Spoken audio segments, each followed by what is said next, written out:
பரலோக பிதாவே, அருமையான மனமகிழ்ச்சினாவே இந்த காலை வேளையில் இந்த சமூகத்தை நாங்கள் வந்திருக்கிறோம் ஐயா.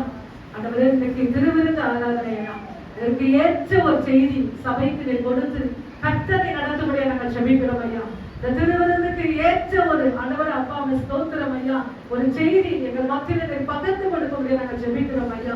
பேசுவது நீங்கள் அல்ல, பரிசுத்த ஆவியானவர் என்று சொல்றது போல பேசுவீராக, நடத்தும் இயேசுவின் நாமத்தின் பிதாவே, ஆமென் ஆமென். நாம் அப்படி உட்கார்ந்தோம்.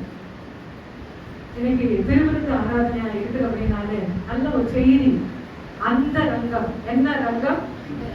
அந்த ரங்கம். ஒரு மனுஷனுக்கு எப்படி ஒரு வெளியரங்கம் இருக்கோ அது மாதிரி ஒரு மனுஷனுக்கு என்ன ரங்கம் இருக்கு? அந்த ரங்கம் இருக்கு. இந்த அந்த ரங்கத்துல நம்ம என்ன செய்யணும் அதெல்லாம் ரொம்ப முக்கியம்.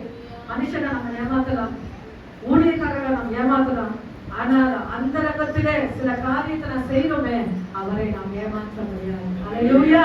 எத்தனை பேருக்கு புரியுது? இந்த திருவிருந்து ஆராதனை உண்டு. இந்த திருவிருந்து ஆராதனையில எப்படி நான் பங்கேற்கிறேன், அந்த ரக ஜீவியம் எப்படி காணப்படுகிறது என்பதை சற்று நாம் ஆராய்வோமானால் நிச்சயமா இதற்கு பாத்திரமாய் கர்த்தர் எடுத்து நம்மை நடத்துகிற ஒரு தேவனாக இருக்கிறார். எடுத்துக்கொள்வோம். சங்கீதம் 44 அதிகாரம் 21 வசனம் வாசிப்போம். சங்கீதம் 44:21.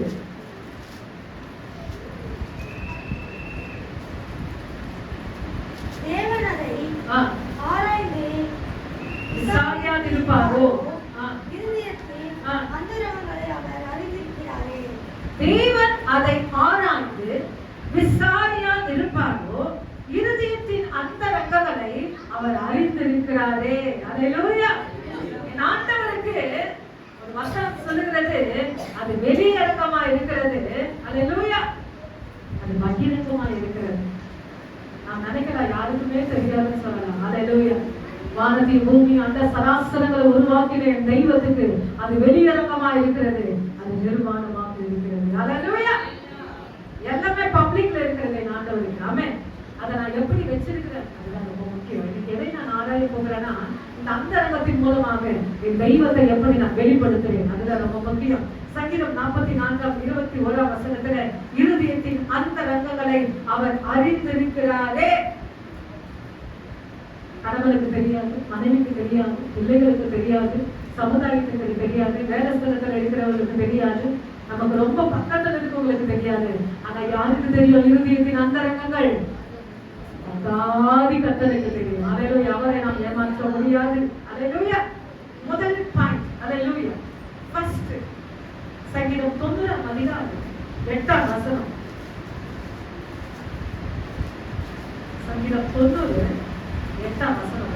எங்கள் அக்கிரமங்களையோ உமக்கு முன்பாக, எங்கள் அந்தரங்க பாவங்களையோ உமக்கு முன்பாக வெளிச்சத்தில் நிறுத்தினீ. நான் சொன்ன பாத்தீங்கன்னா எல்லாமே அவருக்கு வெளியரங்கமாக பப்ளிக்ல இருக்கிறது. ஆமென். எங்கள் அக்கிரமங்களை உமக்கு முன்பாகவோ, எங்கள் அந்தரங்க பாவங்களை உமது முகத்தின் வெளிச்சத்திலும் நிறுத்தினீ. அந்த முதல் பாயிண்ட் எழுதி கொள்ளுங்க. அந்தரங்க பாவம். திருவிருந்து எடுப்பதற்கு முன்பாக, இந்த பரிசுத்த பந்தி எடுப்பதற்கு முன்பாக, அவருடைய ரத்தத்தையும் சரீரத்தையும் பானம் பண்ணுவதற்கு முன்பாக என்னுடைய அந்தரங்க பாவங்களை நான் எப்படி காணப்படுகிறேன், அந்தரங்கத்துல அந்த பாவத்துல எப்படி? அல்லேலூயா! ஏன்னா எல்லாமே அவர் மத்தியில் எப்படி இருக்கிறார்? அவர் முகத்தின் வெளிச்சத்தில் நிறுத்தினே. யாரா இருந்தாலும் சரி. அல்லேலூயா! நம்முடைய அந்தரங்க பாவத்துல, நம்முடைய அந்தரங்க காரியத்துல ஆண்டவருக்கு எப்படி நம்ம சாட்சி அளிக்கிறோம். ஆமென்.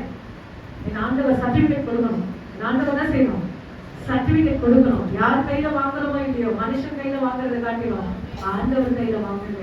அவர் முகத்தின் வெளிச்சத்தில் நம்முடைய அந்தரங்க பாவங்களை அவர் நிறுத்துகிறவராக இருக்கிறார். இந்த ரத்தத்தையும் இந்த சரீரத்தையும் பானம் பண்ணுவதற்கு முன்பாக என்னுடைய அந்தரங்க உள்ளான காரியங்கள் எப்படி என்று சற்றே ஆராய்வோமானால், சற்றே நிதானிப்போமானால் கர்த்தர் நிச்சயமாக வெளிச்சத்தில் அவர் நிறுத்துகிற ஒரு தெய்வமாக இருக்கிறார். அல்லேலூயா!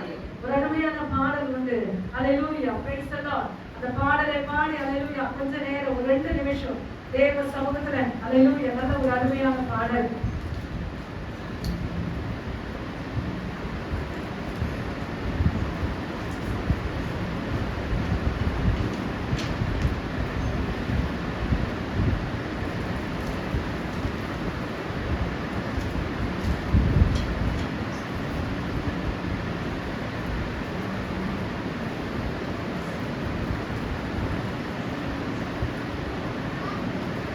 பரிசுத்தர் கூட்டம் நடுவில் ஜோதி தீரும் சுத்த ஜோதியே ஆருவியேயுவேளையில் ஆரியாலெஞ்சம் வாரிரோ ஆருவியேயுவேளையில் ஆரியாலெஞ்சம் வாரிரோ பாரோ தத்தை எந்தருள்ளத்தை யாரும் காண உள்ளன கோலத்தை பாரோ தத்தை எந்தருள்ளத்தை யாரும் காண உள்ளன கோலத்தை பரகாத்து மருவிலே பரிசோத்தம் பேசிலே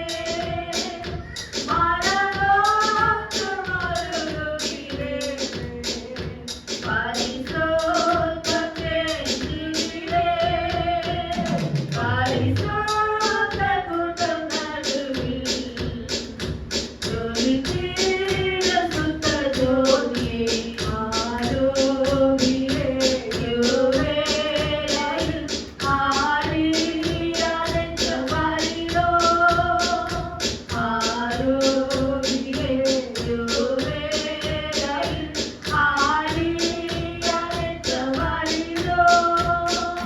எடுத்து வாசிப்போம். சங்கீதம் 90ஆம் அதிகாரம் 8ஆம் வசனம். எங்கள் அக்கிரமங்கள் உமக்கு முன்பாக உமக்கு முன்பாகவும் எங்கள் அந்தரங்க என்னுடைய பாவங்களை அந்தரங்க பாவங்களை உமது முகத்துக்கு வெளிச்சத்தில் நிறுத்தினீர். வெளிச்சத்தில் நிறுத்தினேன். எக்ஸாம்பிளா, உதாரணமா நாம் யோசேப்பை எடுத்துக் கொள்வோமானால் அவ்வளவு என்ன பாத்தீங்கன்னாக்கா உச்சிலிருந்து உள்ள காலகட்டமா எந்த குழந்தைங்க அவ்வளவு ஒரு அழகான ஒரு யோசேப்பு, அழகான ஒவ்வொரு உறுப்புகளும் அவ்வளவு அழகாக இருக்குமா. ஆனாலும் அந்த ரகத்திலே அவருடைய வாழ்க்கை அவர் சொல்லுகிறார், தேவனுக்கு விரோதமாய் பாவம் செய்வது எப்படி. யாருமே பார்க்கல, சின்ன ஒரு அறையில ரூம் தான். ஆனால் அவர் சொல்லுகிறார், என் ஆண்டவருக்கு முன்பாக பாவம் செய்வது எப்படி. என் ஆண்டவர் எங்க நிறுத்தினார்னா பார்வோனுக்கு மேல நிறுத்தினார். புதுசா ஒரு ஊரு, புதுசா மக்கள், அல்லேலூயா, பார்வோனுக்கு மேல அவன் சிங்காசனத்தை என் ஆண்டவர் நிறுத்தினார். ஏன்? அந்த இடத்துல அவன் உண்மையா இருந்ததுனால. ரொம்ப முக்கியம். இந்த சத்தியத்தை நல்லா கேளுங்க.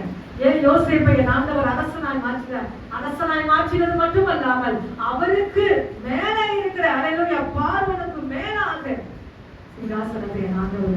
ஏன்னா அந்த இடத்துல அவர் ரொம்ப ஒழுக்கமா இருந்தார். அதனால என் ஆண்டவர் ஆசீர்வதித்தார். ரொம்ப கஷ்டம், இந்த உலகத்துல ரொம்ப கஷ்டம். இந்த கஷ்டத்தின் மடுவிலும், அல்லேலூயா, தேவனை மகிமைப்படுத்தி பாருங்க. அவருக்கு உண்மையா இருந்த பாருங்க. கர்த்தர் நிச்சயமாக நம்முடைய தனித்துவத்தை அவர் வெளிப்படுத்துகிற ஒரு தேவனாக இருக்கிறார். அல்லேலூயா. இரண்டாவது வாசிக்க போகிறோம். பிரசங்கி 12ஆம் அதிகாரம் 14ஆம் வசனம். திருவிருது ஆராதனை வந்து சீக்கிரமாய் வாசிப்போம். பிரசங்கி 12ஆம் அதிகாரம் 14ஆம் வசனம்.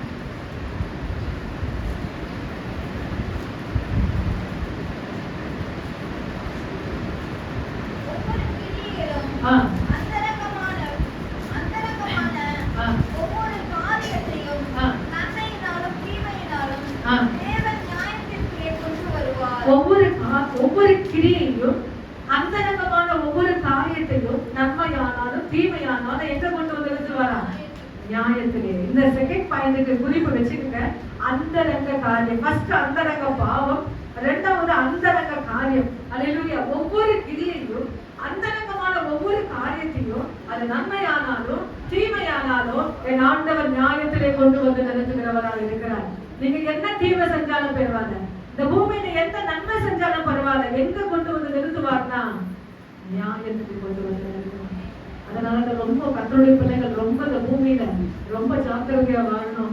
கர்த்தருடைய பிள்ளைகளாகி நீங்களும் நானும் ரொம்ப பக்தியாக இந்த பூமியில வாழணும். ஏன்னா நம்முடைய கிரியைக்கு தக்க பலன் உண்டு என்று வேதம் சொல்லுகிறது. அல்லேலூயா. ஒவ்வொரு கிரியைனா என்ன சொல்லுங்க? செயல். நீங்க பாத்தீங்கன்னா பன் கொண்டு வந்திருக்காங்க, நீங்க பாத்தீங்கன்னாக்கா நல்ல ஒரு ஆகாரம் கொண்டு வந்திருக்காங்க. அது மாதிரி நீங்க நன்மைகள், அல்லேலூயா, அந்த நன்மையோ தீமையோ எங்க கொண்டு வந்து நிறுத்துவார்னா நியாயத்துல கொண்டு வந்து நிறுத்துவார். அல்லேலூயா. அதே 2 கொரிந்தியர் 4ஆம் அதிகாரம் 2ஆம் வசனம் வாசிங்க. 2 கொரிந்தியர் 4:2. இந்த குறிப்புக்கு சப்ஜெக்ட் வச்சீங்க, அந்தரங்க காரியம். இந்த குறிப்புக்கு பாயிண்ட் வந்து அந்தரங்க காரியம். வெட்கமான அந்தரங்க காரியங்களை நாங்கள் வெறுத்து தந்திரமாய் நடவாமலோ புரட்டாமலோ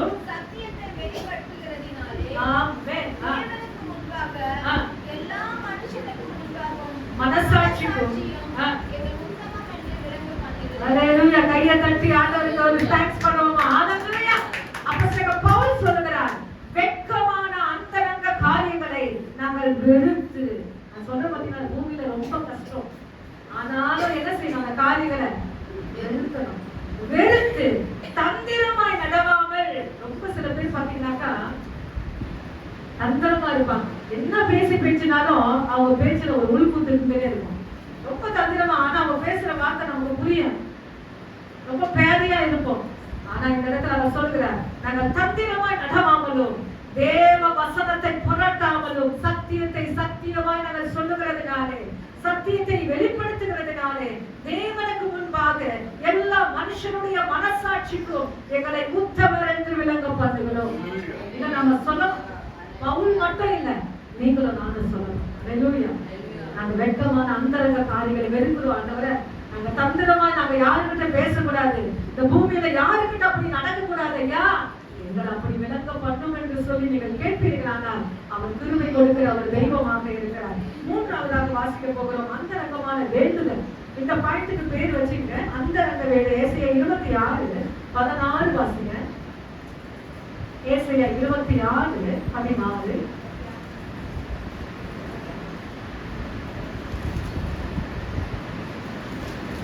கர்த்தாவே, ஆமென்.